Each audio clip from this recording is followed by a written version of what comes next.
bienvenue à cette conférence sur le sujet Belbin, l'approche de gestion des équipes. Nous accueillons aujourd'hui M. Patrick Le Breton-Blond, qui a plus de 20 ans d'expérience dans le développement de la performance collective. Il accompagne des projets d'équipe et des dirigeants de grandes entreprises. En qualité de master accréditeur Belbin, il nous forme, supervise et prépare des consultants et des coachs à l'accréditation méthode Belbin, qui est la référence en matière de travail d'équipe. Il est membre associé de la Société française de coaching, directeur du cabinet conseil de Strat Consultant, président de l'Institut européen pour la performance par le management et le sport et associé de l'école coaching Media Coaching. Alors, nous accueillons Patrick. Merci d'être parmi nous aujourd'hui. Merci bien. Merci bien. Je suis très heureux d'être parmi vous. Puis vous êtes bien nombreux, c'est super. Je vais donc avoir le plaisir de vous parler de la notion de performance en équipe et d'aborder avec vous 3 questions de fond. Comment la méthode des rôles en équipe de Belbin, qui a été développée à Henley College et à Cambridge, et qui est présente dans 43 pays et traduite en 24 langues, permet d'améliorer la performance des équipes. Une autre question importante, c'est quels sont les comportements que l'on identifie dans les entreprises, dans les équipes performantes. Et puis, comment on peut utiliser cette approche pour maintenir des relations de qualité, voire éviter certains conflits. Tout à l'heure, j'assistais à une conférence avec Madame Mylène Paquette, qui a traversé à la rame l'Atlantique. Vous étiez certainement nombreux à assister, et elle parlait d'attitude. Elle a dit, et elle a conclu sur les attitudes. C'est véritablement quelque chose aujourd'hui qui est vraiment important dans la recherche de performance, c'est de travailler sur ces notions d'attitude. Quelles attitudes, quels comportements nous générons les uns avec les autres et qui vont être contributeurs soit d'efficacité et de performance, soit au contraire, de temps en temps, à nuire à notre efficacité et à dégrader quelque peu les résultats d'un travail que nous aimerions plutôt avec des résultats plus importants. Voici l'image d'équipe performante que beaucoup d'entreprises aimeraient avoir. Alors je vais vous, pendant 3 quarts d'heure, faire un exposé autour de ces 3 questions. Un peu moins, voilà, donc je vais accélérer déjà d'entrée. Je sais qu'il va y avoir pas mal de questions. Alors, si vous étiez capable de rentrer ça dans une trentaine de minutes pour une quinzaine de minutes. D'accord. Ton papier, il faut que tu le mettes très haut pour que je le vois. Moins de 10 minutes, moins de 5. Donc voilà l'image d'équipe performante que beaucoup d'entreprises souhaiteraient avoir. Et la question que j'aimerais vous poser, c'est qu'est-ce qui fait que des équipes qui sont composées de gens brillants sont plus performantes que d'autres, d'après vous ? Oui, c'est ça, c'est véritablement cette interaction que les individus ont les uns avec les autres. Ça peut paraître évident, parce que quand on parle d'équipe, on parle d'être humain. Là, on ne parle pas de méthode, d'outils, de matériaux, on parle d'être humain. Donc, qui dit équipe dit être humain, et qu'est-ce qui se passe ? Effectivement, lorsque des êtres humains sont amenés à travailler ensemble, il y a des relations et des interactions qui vont, d'une certaine façon, soit générer de la performance, soit au contraire, effectivement, dégrader quelque peu cette performance. C'est cette question qui a été posée à Meredith Belbin dans les années 70 et pour lequel il a expérimenté pendant plus de 10 ans à travers des tests, à travers des observations. Qu'est-ce qui fait que certaines équipes, encore une fois composées de gens brillants, lorsqu'elles travaillent ensemble, certaines avaient d'excellents résultats et d'autres avaient des résultats beaucoup plus médiocres. C'est donc la complémentarité des comportements, des interrelations que les gens ont entre eux, qui, lorsque ces comportements sont complémentaires et équilibrés, on augmente la performance des équipes. Les bases du comportement, rapidement, bien sûr, il y a la personnalité, mais ce n'est pas uniquement ce facteur qui rentre dans la notion de comportement. Il y a une multitude de facteurs dont l'expérience, l'aptitude intellectuelle, la capacité à réfléchir, à analyser, à avoir des idées, donc toute la partie intellectuelle. Il y a également les valeurs et les motivations. Il y a les contraintes du terrain. Mettez quelqu'un sous contrainte, vous allez voir que nos comportements changent. Et puis, il y a aussi l'apprentissage de rôle. C'est ce qui nous amène à percevoir que les comportements ne sont pas figés. Nos comportements peuvent bouger. Certes, parfois, certains d'entre nous ont des comportements bien trempés, facilement identifiables.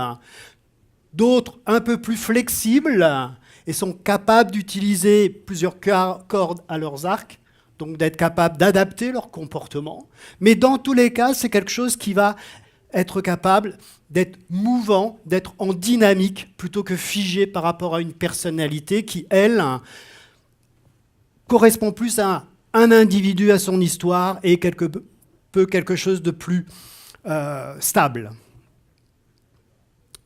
Alors, souvent, je suis confronté à des gens qui me disent « je suis manager, ok, et je travaille en équipe. » D'accord.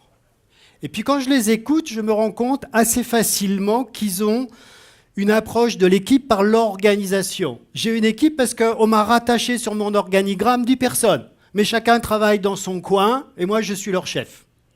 C'est une façon de percevoir à travers l'organisation la notion d'équipe. Nous, on travaille sur cette deuxième partie qui s'appelle l'agilité, et dont, encore une fois, ceux qui ont assisté à la conférence tout à l'heure, on parle d'aptitude. L'aptitude, c'est plutôt du domaine du savoir-être. Ok, il nous faut des savoirs et des savoir-faire pour travailler, mais aussi il nous faut des savoir-être.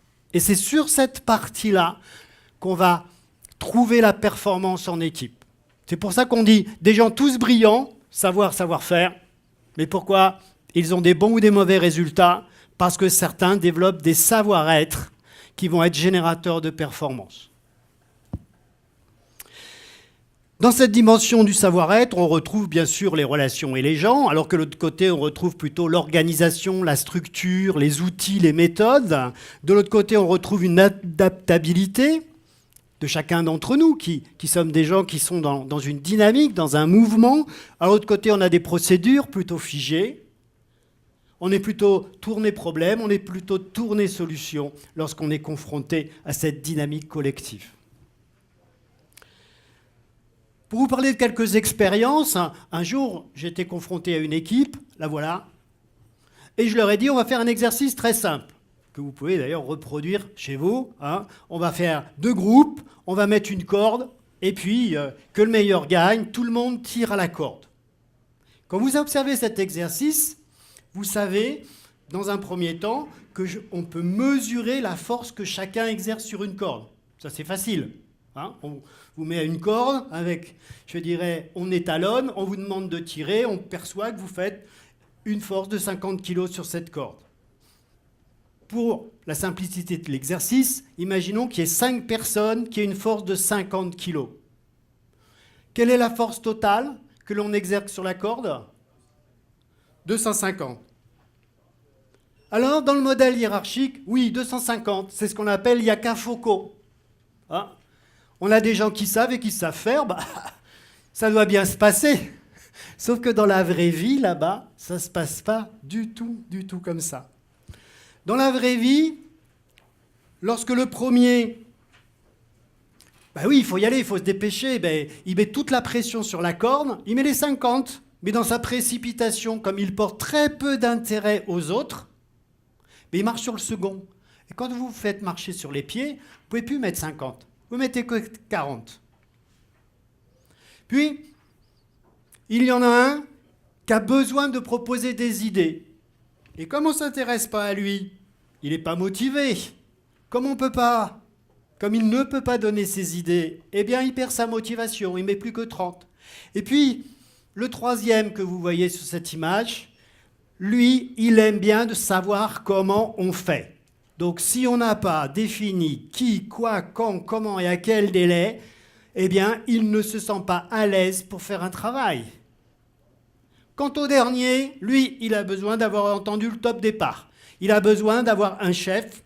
Et comme il n'a pas entendu qui allait être le chef, qui allait prendre la place du leader, eh bien, il n'a pas eu le temps de prendre la corde quand on a commencé tous ensemble à tirer. Donc, le résultat, c'est 250 ? Non. Des fois, c'est 150. Des fois, c'est 100. Bien en dessous de ce que pourrait attendre. À l'inverse, si nous avions été capables de porter de l'attention les uns aux autres, si nous avions eu cette aptitude d'écouter celui qui nous dit « J'ai une bonne idée pour améliorer la performance ». Ah, donne-nous ton idée. Si on pouvait demander à celui qui aime bien une bonne organisation, lui dire de quoi tu as besoin, comment tu mettrais en place cette idée qui vient de nous être donnée. Si celui qui est précipité, qui se met devant, on lui demandait de se mettre à l'arrière et de devenir le leader à condition de s'assurer que tout le monde est prêt et en ordre pour pouvoir tirer sur la corde, eh bien là, d'un seul coup, en mettant chaque personne à leur place, en créant une interaction des membres les uns avec les autres, eh bien, on augmente la performance et la belle surprise, c'est qu'on a plus de 250. Voilà un peu la définition que l'on a d'une équipe. On va mesurer que nous avons une équipe lorsque des gens travaillent ensemble et que le résultat de l'équipe est supérieur à la somme des résultats individuels. Si on a plus de 250, vous êtes une équipe. Si on a moins, vous êtes des individus qui interagissent peut-être pas de manière efficace, et voir si vous faites 150, vous interagissez, mais en nuisant les uns aux autres. C'est donc 9 comportements. Donc la question, c'est quels sont les comportements qu'on retrouve dans une équipe performante. Donc Meredith Bermin a mis en exergue 9 types de comportements que l'on voit interagir dans une équipe de manière équilibrée. 3 comportements qui sont plutôt dans la réflexion. Celui qui apporte l'idée, il a plutôt un comportement de concepteur. Celui qui prend du recul, qui analyse, il prend plutôt un comportement de priseur. Et puis quelqu'un qui fonctionne beaucoup à travers ce qu'il sait, à travers sa connaissance, à travers son savoir, il est plutôt expert. C'est ce qu'on appelle la famille des comportements qui sont dans la réflexion. 3 autres types de comportements qu'on voit apparaître dans une équipe, des comportements dans l'action. Le propulseur, l'organisateur, et puis le perfectionneur. On va rapidement regarder chacun de ces comportements, où vous allez peut-être commencer à vous reconnaître les uns et les autres. Et puis nous avons 3 types de comportements qui sont dans la relation, le coordinateur, le promoteur et le soutien. Donc vous voyez assez facilement que si vous avez une équipe déséquilibrée, avec beaucoup de comportements dans la famille de la réflexion, on a tendance à construire une usine à gaz. On réfléchit beaucoup, on passe beaucoup de temps à analyser, et puis on ne passe pas beaucoup de temps pour passer à l'action. Comme on dit, la réflexion tue l'action. S'il y en a trop, bien sûr. Si à l'inverse, vous avez une équipe qui fonce là, dans l'action, ben on voit que de temps en temps, ils commettent beaucoup d'erreurs. Parce qu'ils sont partis, mais ils n'ont pas suffisamment identifié les forces et les faiblesses ou mesuré les risques et les opportunités. Et puis, si vous avez peu de comportement dans la relation, eh bien, vous vous retrouvez avec des équipes où il y a beaucoup de conflits. Voilà le premier comportement qu'on appelle le comportement de concepteur. Sa façon d'agir et d'interagir avec les autres pour une personne qui a ce comportement, et certainement d'autres, mais en tout cas, on a bien identifié que sa manière de fonctionner était avant tout concepteur, va être tournée vers les solutions. Imaginatif, propose des idées. Lui, quand il y a un problème, ça le stimule, parce qu'il a une valise de solutions. Alors imaginez quelqu'un qui a 0 en concepteur, quand il a un problème, il a une valise de problèmes. Eh oui.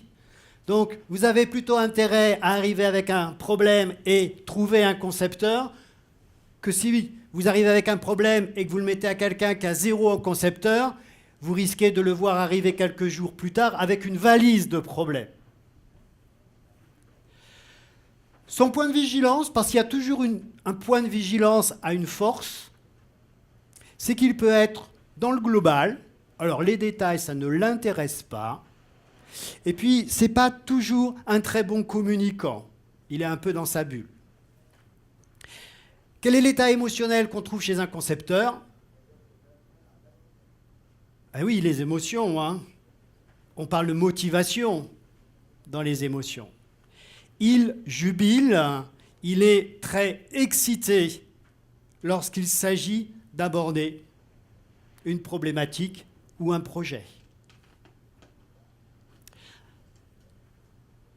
Autre comportement qu'on trouve, c'est le priseur. Une façon d'analyser avantages, inconvénients, points forts, points faibles, prend toujours du recul. Lui, il sait descendre du vélo pour se regarder pédaler. Demandez-lui son avis, il a un avis sur tout et vous donnera toujours un conseil. Son point de vigilance, c'est qu'il manque un peu de dynamisme. Il faut mieux analyser, approfondir, et donc il recule sans cesse la mise en action. Son état émotionnel,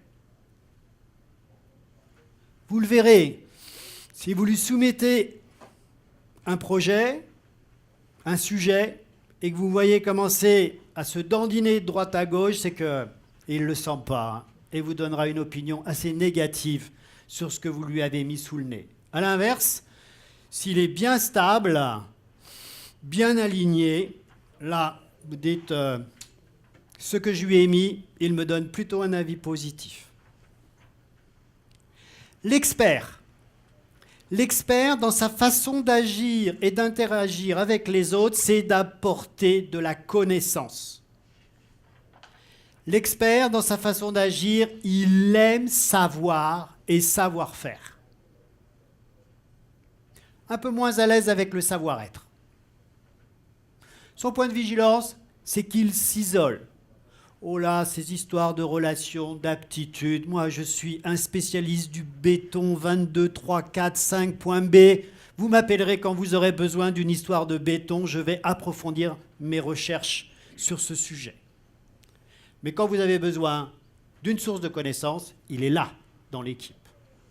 Son état émotionnel, c'est la fierté. Je suis fier de connaître un sujet dont je suis capable de vous parler en tant qu'expert.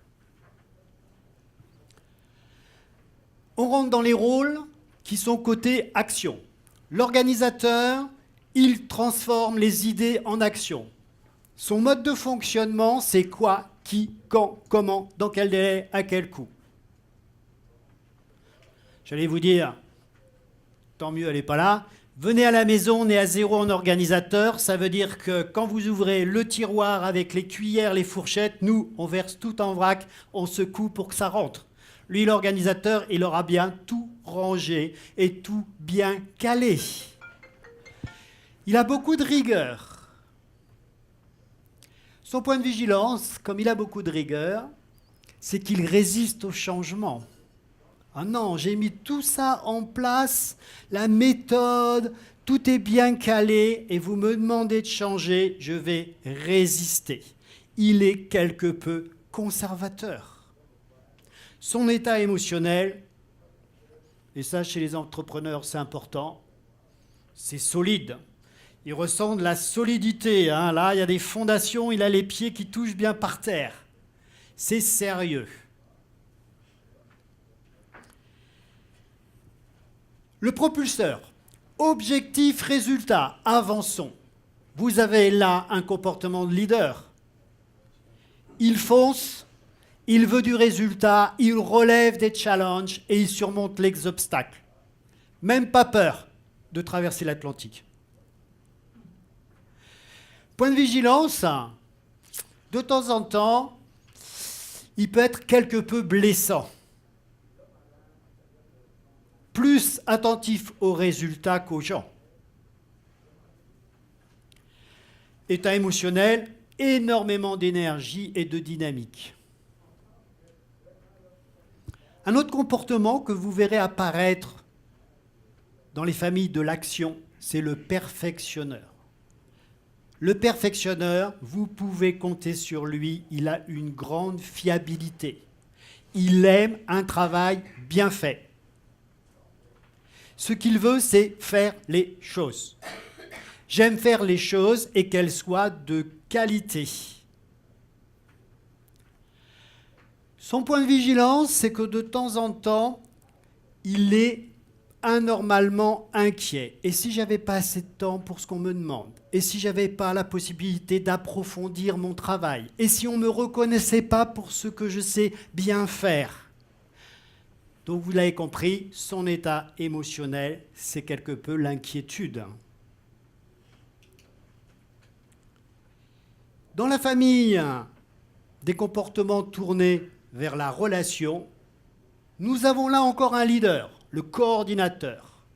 Je favorise l'effort de tous les membres de l'équipe. Je décide en m'assurant que tout le monde va bien adhérer à mon projet.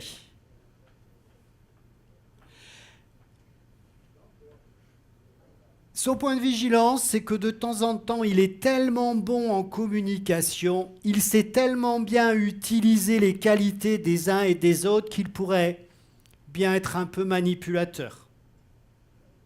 Ça, c'est son point de vigilance. Son état émotionnel, c'est la confiance. Dans une équipe, vaut mieux être anxieux ou vaut mieux avoir confiance pour avoir de la performance ? Vous le savez, c'est la confiance qui va vraiment être un facteur de réussite et de performance. Le comportement de promoteur fonctionne énormément en réseau. C'est lui qui va aller chercher les bonnes ressources à l'extérieur du groupe. Le groupe, plus il y a de la cohésion, plus il s'isole. Le promoteur est à l'affût de toutes les opportunités qui pourraient servir au groupe, à l'équipe, et contribuer à son efficacité. Il fonctionne en réseau, il est déjà sur LinkedIn, il est déjà sur les réseaux sociaux, il travaille en partenariat avec les universités, il connaît des consultants, d'autres entrepreneurs, d'autres sous-traitants. Il a un carnet d'adresses important et saura le mettre à la disposition du groupe lorsque cela est nécessaire. Son point de vigilance, c'est que de temps en temps, il est très optimiste, il papillonne un peu. Donc c'est un très bon lanceur sur un projet, mais ce n'est pas un finisseur. Au milieu du projet, il peut vous abandonner pour partir sur un nouveau projet ailleurs. Donc vous l'avez vu, c'est l'optimisme qui caractérise ce comportement. Et le dernier, c'est le soutien. J'aime travailler avec les autres.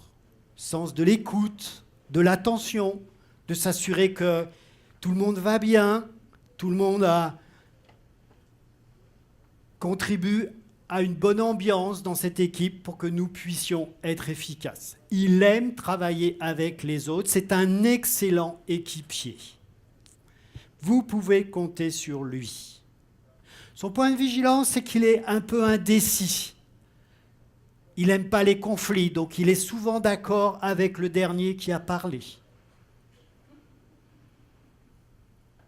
Son état émotionnel, c'est l'empathie. Je m'intéresse aux autres.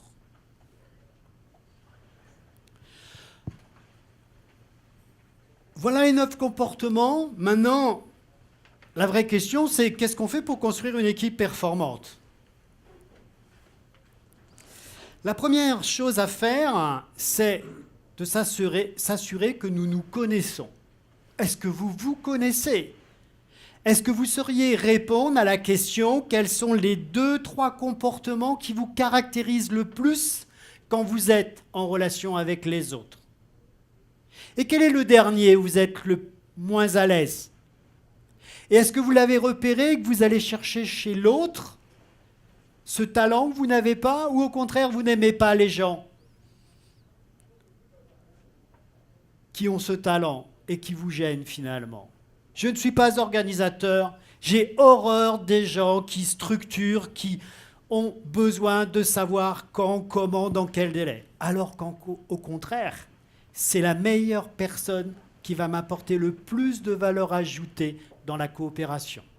Nous avons parfois peur des gens qui sont différents. Donc le premier travail à faire, c'est de repérer quels sont les rôles que l'on trouve dans cette équipe avec qui je vais fonctionner.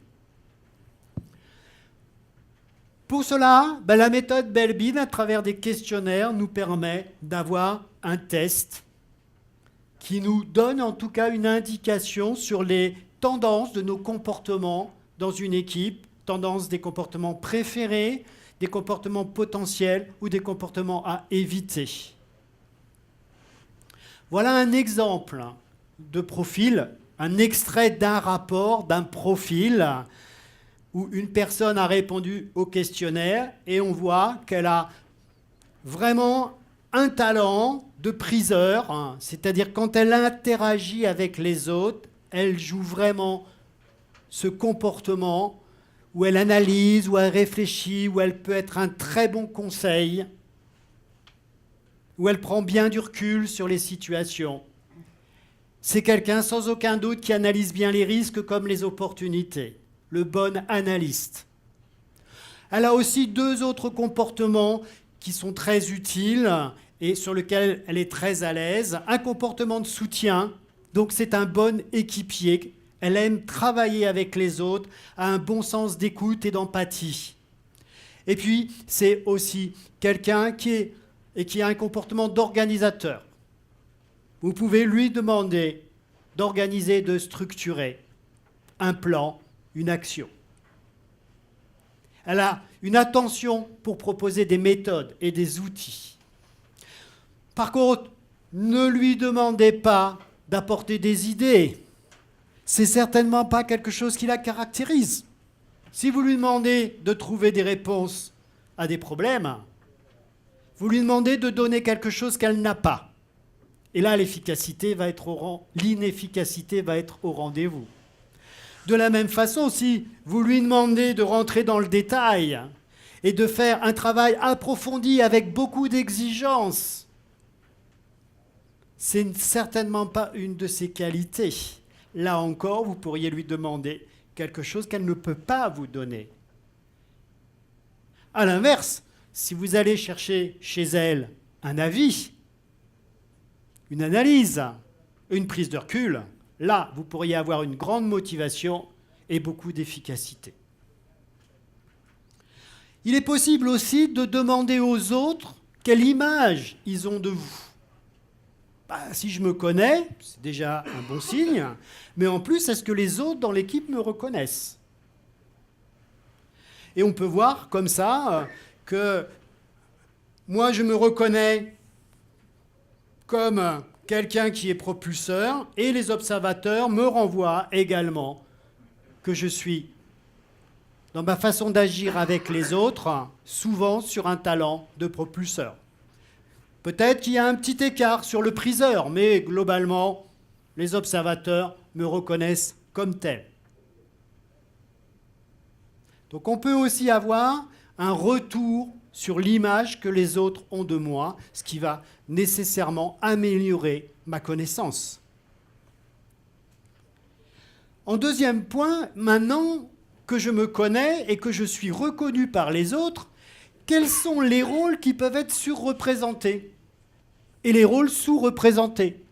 Rappelez-vous, je vous ai dit tout à l'heure que si nous étions tous sur des rôles dans l'action, on va passer notre temps à foncer et on ne prendra pas suffisamment de temps à réfléchir ou à travailler sur les relations. Donc il est important dans cette deuxième étape de se poser les questions. Quels sont les rôles qui sont surreprésentés et est-ce qu'il y a dans cette équipe des rôles qui manquent? L'outil nous permet d'avoir un profil d'équipe et va donc nous donner un feedback sur les particularités des membres de cette équipe, de leur façon d'agir et d'interagir entre eux, des rôles qui sont surreprésentés ou des rôles qui sont sous-représentés. J'ai travaillé avec cette équipe qui, lorsque je leur ai demandé de me dire quels étaient leurs premiers rôles, imaginez que je vous demande de tous lever la main sur ceux qui ont un rôle de concepteur. Personne lève la main. Si je dis levez la main ceux qui ont un rôle de propulseur, et là que je vois tout le monde lève la main, d'accord, ça me donne une indication sur votre façon de fonctionner quand vous allez travailler ensemble. Et bien là, cette équipe, quand je leur ai demandé donnez-moi vos premiers rôles, j'ai tout de suite vu un rôle important dans cette équipe en tant que propulseur. Et un deuxième rôle d'organisateur assez prononcé. Alors j'étais un peu plus loin, je leur ai demandé de me donner leur deuxième rôle. Et lorsqu'ils m'ont donné le deuxième rôle, j'ai vu que ça avait encore amplifié la surreprésentation des rôles de propulseurs et aussi la surreprésentation du nombre de rôles d'organisateurs. Donc vous voyez, cette équipe-là que j'ai eue avait tendance à tout miser sur l'action. Peu de stratégie, mauvaise définition parfois des objectifs, et puis pas beaucoup d'idées et de capacité à aller chercher des ressources à l'extérieur. Il me manque des promoteurs et des concepteurs pour que cette équipe ait des comportements équilibrés. Je leur ai demandé quels sont vos derniers rôles. Et là, j'ai vu que non seulement ils n'ont pas beaucoup de rôles de promoteurs et de concepteurs, mais dans leur dernier rôle, plusieurs d'entre eux ont concepteurs et promoteurs. Ça amplifie encore la particularité de cette équipe qui fonce très fort dans l'action, mais qui a de grandes difficultés lorsqu'il va falloir traiter des problèmes, aborder des solutions, avoir des idées innovantes, accompagner le changement. J'entendais ce matin dans une conférence, dans un atelier, il va falloir travailler sur le changement. Cette équipe-là va avoir une vraie difficulté à engager le changement, du fait qu'il manque ces deux rôles de promoteur et de concepteur. Alors le travail que je vais être amené à faire avec eux, c'est amené à faire preuve d'agilité comportementale, puisque je vous disais que les comportements, c'est en mouvement, c'est dynamique. Je vais être amené à leur faire prendre conscience que ces comportements-là n'apportent pas de valeur ajoutée. Au contraire, ils nuisent à l'efficacité de l'équipe. Je vais donc voir comment une personne qui a des comportements de propulseur va pouvoir lâcher ce comportement de propulseur. Je peux jouer ce comportement de propulseur, mais dans cette équipe, je vais le lâcher. Et je vais plutôt aller chercher dans mes autres comportements possibles, si j'en ai pas un de concepteur. Et on a ce qu'on appelle une valorisation d'un comportement potentiel qui, lui, va apporter de la valeur à l'équipe.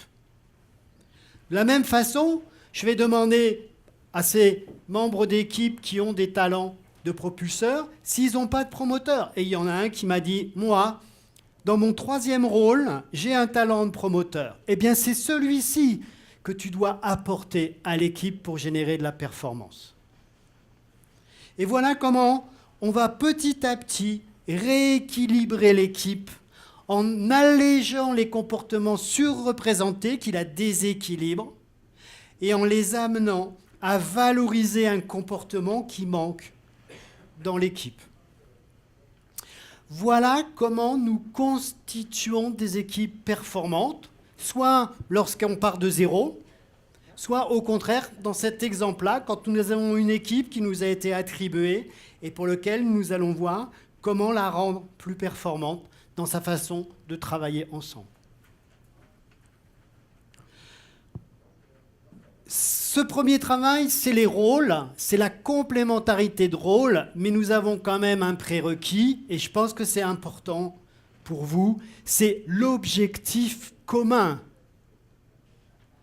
J'ai souvent entendu le donneur d'ouvrage, l'ingénieur, vous avez parfois des objectifs différents.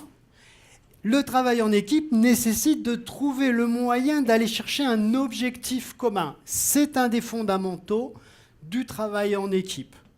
De la même façon, l'interaction entre les individus, c'est de la communication, ça s'appelle. Donc là aussi, nous allons pouvoir détecter la manière de mieux communiquer les uns avec les autres.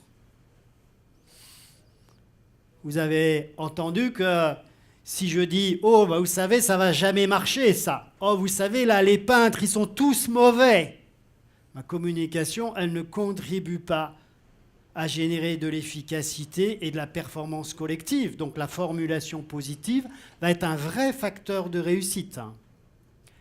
Nous avons ensuite les notions de confiance. On en parlait tout à l'heure. Comment cultiver la confiance? Si vous avez une équipe où il y a beaucoup de perfectionneurs, le fait de la rééquilibrer et de monter avec des coordinateurs, vous allez remettre de la confiance dans l'équipe. Et tout le monde doit être conscient que la confiance, c'est un facteur de réussite.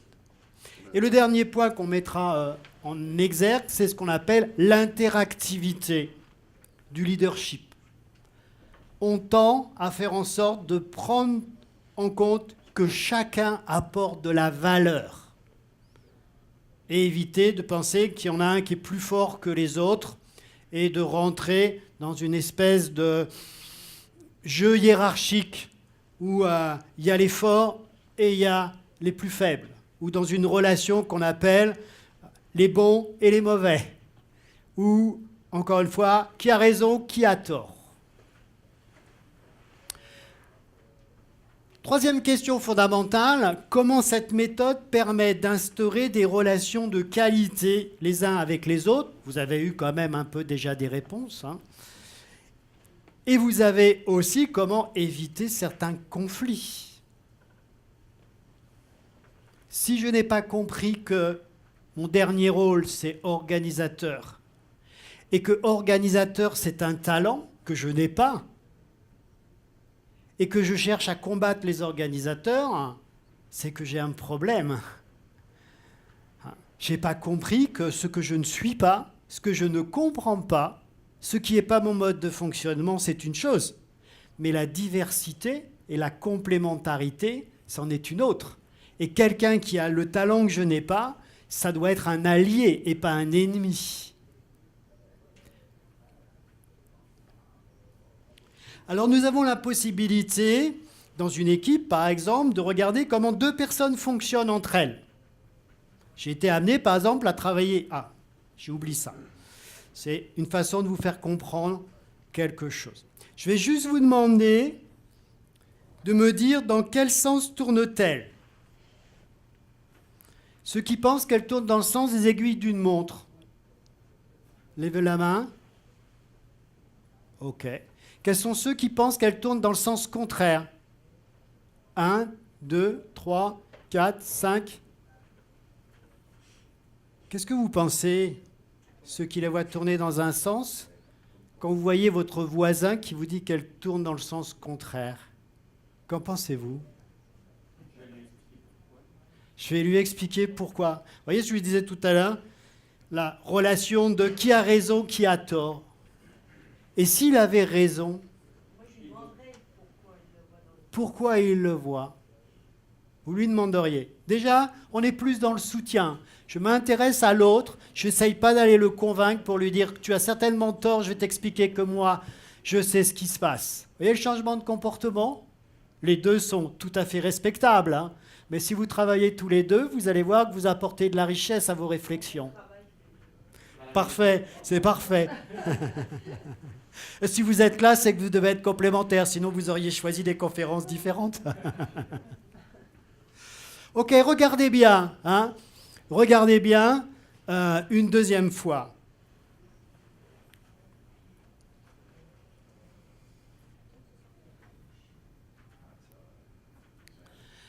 Est-ce que quelqu'un a changé? Ok. Vous la voyez au début tourner dans le sens contraire. Et maintenant? Et maintenant, vous la voyez tourner dans l'autre sens.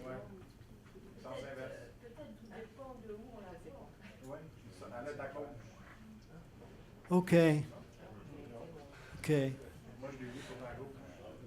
Alors, voyez au début, c'est vachement facile quand on travaille tout seul, hein. On la va tourner dans un sens, on n'a pas à s'embêter, elle tourne dans ce sens-là, c'est l'évidence même. Puis quand on travaille à plusieurs, on a ceux qui la voient tourner dans un sens, ceux qui la voient tourner de l'autre. En généralement, il y a ceux qui ne savent pas, parce qu'ils ont pensé à autre chose, ou ils étaient sur leur téléphone, ou ils faisaient autre chose, donc ils disent je ne sais pas. Et puis vous avez une dernière catégorie qui dit « moi en plus, je peux la voir dans les deux sens ». Elle disait que les Français, on était compliqués. C'est un peu vrai. Nous, en France, on dit oui, ça peut tourner dans un sens, dans l'autre sens, dans les deux sens, et même il y a plein de choses qu'on ne sait pas. Vous l'avez compris, vous avez tous raison. Vous avez tous raison. Si je vous montre cela, vous allez comprendre une chose, c'est si vous regardez l'image de droite là-bas, est-ce que vous êtes tous d'accord pour dire qu'elle tourne dans quel sens? Vous êtes tous d'accord, elle tourne dans le sens inverse? Oh, regardez bien. Regardez bien. Hein? Si vous regardez la dernière, vous devriez voir celle du milieu en même temps. Voilà. Maintenant, si vous regardez plutôt l'image de gauche, hein, regardez l'image de gauche, ça devrait vous aider pour voir tourner maintenant dans le même sens, hein, les sens des aiguilles. Voilà. Ça veut dire quoi? C'est-à-dire, dites-moi qui vous êtes, et je vous dirai que vous ne verrez pas la même chose, vous ne ressentirez pas la même chose, vous ne comprendrez pas la même chose. C'est-à-dire qu'on a un filtre important. Lorsque vous avez un concepteur et que vous lui montrez une situation de changement, à votre avis, il trouve ça génial ou il trouve ça catastrophique? Génial. Eh oui, il adore l'incertitude, il adore la nouveauté. Et de toute manière, il ne connaît pas, mais il a une valise de solutions. Cette même situation, si vous la montrez à quelqu'un qui a un comportement de perfectionneur, ça ne marche plus, c'est catastrophique. Lui, il a besoin de maîtriser, de contrôler, d'avoir une habitude, d'avoir quelque chose de nouveau. Pour lui, c'est totalement paralysant. Pourtant, c'est la même image. Un la voit géniale, l'autre la voit catastrophique. Certains d'entre vous voient tourner la danseuse dans un sens, les autres dans l'autre sens. Et les autres ont le privilège de la voir tourner dans les deux sens. On n'est pas limité. Exactement. Il faut bien savoir, c'est que l'être humain est sans limite. Les seules limites qui se fixent, c'est lui-même. C'est lui son principal ennemi. Vous vous êtes fixé une limite ici, laquelle, à votre avis? Vous vous êtes donné une fausse information pour pouvoir me répondre. La fausse information que vous vous êtes donnée, c'est que vous avez fait un choix que vous n'avez absolument pas maîtrisé, c'est elle est de dos ou elle est de face. Et puisque je vous ai posé la question en vous disant « Vous devez me dire dans quel sens elle tourne », votre cerveau vous a dit « Oh, pas de panique. Tu sais pas, je vais te donner une fausse information et tu sauras. » Et la fausse information, c'est certains d'entre nous l'ont vu de dos et l'autre l'ont vu de face. Et ça a complètement changé leur façon de voir les choses. Ça date des années 30. C'est un monsieur qui s'appelle Korzybski qui a compris, il a écrit ce qu'on appelle la carte n'est pas le territoire. La carte, c'est ce qu'on perçoit. Le territoire, c'est le monde. Et ce n'est pas du tout la même chose. Il a fait une étude intéressante. Vous savez ce que c'est qu'un masque de carnaval ? Vous savez, un masque de carnaval, vous en avez tous vu, un masque blanc. Vous avez l'intérieur et vous avez l'extérieur. Vous avez l'extérieur et vous avez l'intérieur. Vous le savez tous, ça, ce que c'est. Maintenant, ce qu'on sait, c'est que quand on place ce masque à une certaine distance, l'œil humain ne peut plus voir s'il est à l'endroit ou il est à l'envers. Pourtant, 80% des gens déclarent avec certitude qu'il est à l'endroit ou qu'il est à l'envers. Pourquoi, à votre avis ? Pardon ? Oui. On a peur de ne pas savoir. Et comme on a peur de ne pas savoir, eh bien le cerveau, il fait une petite pirouette. Il nous envoie l'image qu'on a dans la tête et pas l'image qui est réelle, puisque l'image qui est réelle, on peut pas savoir, on ne peut plus savoir. L'être humain, il a peur de ne pas savoir. Alors, comme il a peur de ne pas savoir, il s'envoie en permanence des fausses informations. Les années 30. Les années 30. D'où c'est intéressant, parce que c'est quand même mieux d'avancer avec deux yeux.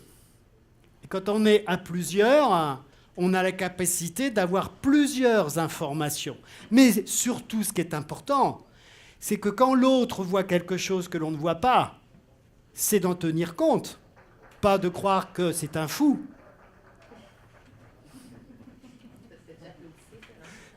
J'ai accompagné 2 personnes qui étaient en situation de tension, Stéphane et Robert. L'équipe allait véritablement en pâtir parce que cette tension qui existait entre Stéphane et Robert commençait à se transformer petit à petit en conflit et qui nuisait à l'efficacité de l'équipe. En fait, Robert, je ne sais plus qui c'est Robert. Oui, Robert, qui est perfectionneur, donc qui aime le travail approfondi dans le détail, reproche quelque peu à Stéphane de ne pas, dans ses dossiers, approfondir les choses. Stéphane, lui, qui est plutôt propulseur, trouve, comme on lui reproche quelque chose, il reproche à l'autre, à Robert, qu'il manque d'autorité. Il n'est pas assez ferme pour lui en tant que patron. Et voilà nos 2 personnages qui continuent à se reprocher mutuellement des choses. Le perfectionneur, qui aime le détail et qui a un gros souci d'exigence, projette chez l'autre ce même souci d'exigence, sauf que l'autre, il ne peut pas lui donner, il ne l'a pas.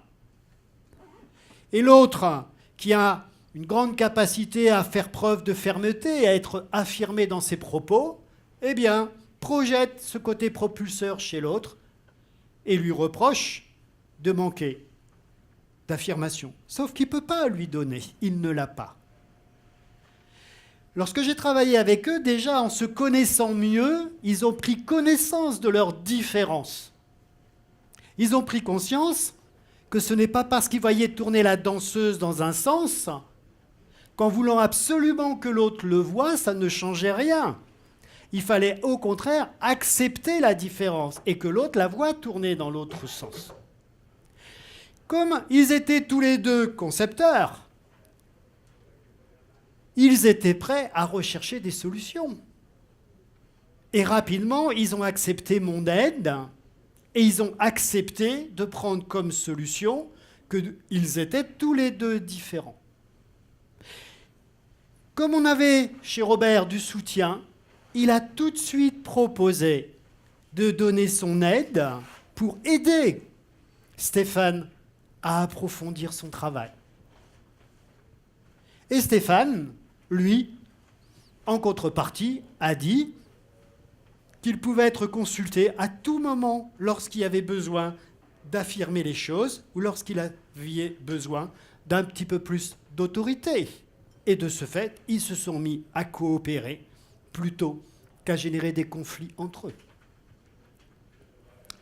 Voilà comment on peut, avec cette approche, être en mesure de pouvoir favoriser des relations de qualité, voire éviter des conflits en mettant en exergue que nous sommes différents et que nous fonctionnons de manière différente et que nous percevons de ce fait les choses de manière différente. Plutôt que de se battre les uns contre les autres, cherchons à nous compléter et à travailler en plus grande coopération. Je ne rentrerai pas dans le détail pour respecter le timing, mais on voit par exemple que si moi je suis concepteur, je vais beaucoup mieux fonctionner avec un patron qui sera coordinateur soutien. Parce qu'un patron qui sera coordinateur ou soutien sera plus dans la relation et va beaucoup me demander mon avis. Et moi, j'adore proposer des idées, trouver des solutions. Donc, je vais me sentir utile et je vais être motivé. Si je suis motivé, je serai plus efficace et je vais d'autant plus apprécier cette relation avec un patron coordinateur soutien. Si à l'inverse, j'ai un patron propulseur organisateur, il sait où il va, il veut aller vite, il a une méthode en place. Quand je lui dis j'ai une idée, il dit allez c'est bon, on avance. Et donc, comme il ne va pas, parce que lui il a envie d'aller vite au résultat, aller chercher mon idée, je vais me sentir frustré et ma relation et ma motivation va donc forcément être moindre. On peut assez bien voir comme ça qu'il va y avoir des bons matchings dans certains comportements. Ça va être très facilitant. Et d'autres, eh bien, il va falloir être très attentif parce que si on les gère, ça va bien se passer. Mais si on les gère pas bien, on peut très rapidement dégrader les relations et avoir des tensions et des conflits. Donc, une performance qui va baisser. Je vous remercie bien.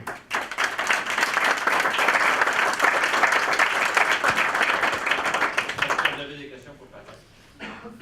Est-ce qu'il y a un test avec qu'on peut faire une petite prise de sang qui automatiquement votre image?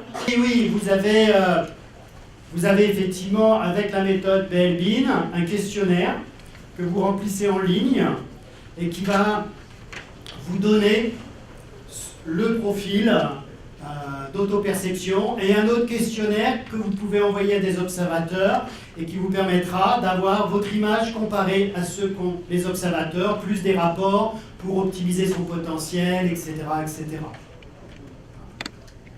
Maintenant, ça c'est un outil, ça reste un outil. On peut aussi, et d'ailleurs certains rôles comme le coordinateur, sont très à l'aise pour... Et le priseur, donc quelqu'un qui est coordinateur-priseur, saura bien observer et saura assez vite voir eh bien, que lui, il est plutôt concepteur et soutien, et lui, et voilà. Et à l'inverse, si vous prenez un comportement de perfectionneur expert, lui, il lui faut le test, hein, parce qu'il aura beaucoup plus de mal à effectivement rentrer dans cette observation et cette capacité à tenir compte du fonctionnement de l'autre. Y a-t-il des corrélations entre les métiers et les rôles? Oui, il y a un profil que je ne vous ai pas montré qui s'appelle l'exigence de poste. Donc vous allez remplir un autre questionnaire par rapport à un métier, par exemple, et vous allez voir apparaître par rapport à ce métier les 2-3 rôles qui sont vraiment essentiels et les 2-3 rôles qui sont inutiles et peut-être un rôle nuisible. C'est le travail que fait Christiane Papineau et qui, à l'ETS, et dans le cadre de sa thèse, qui par exemple est en train de travailler sur le profil d'un gestionnaire de projet. Elle a expliqué ça ce matin et effectivement on va voir que le gestionnaire de projet, par rapport à ce que l'on attend, ben, il a 2-3 rôles vraiment de comportement à mettre en avant, 2-3 rôles utiles mais pas essentiels, et peut-être 2 rôles nuisibles.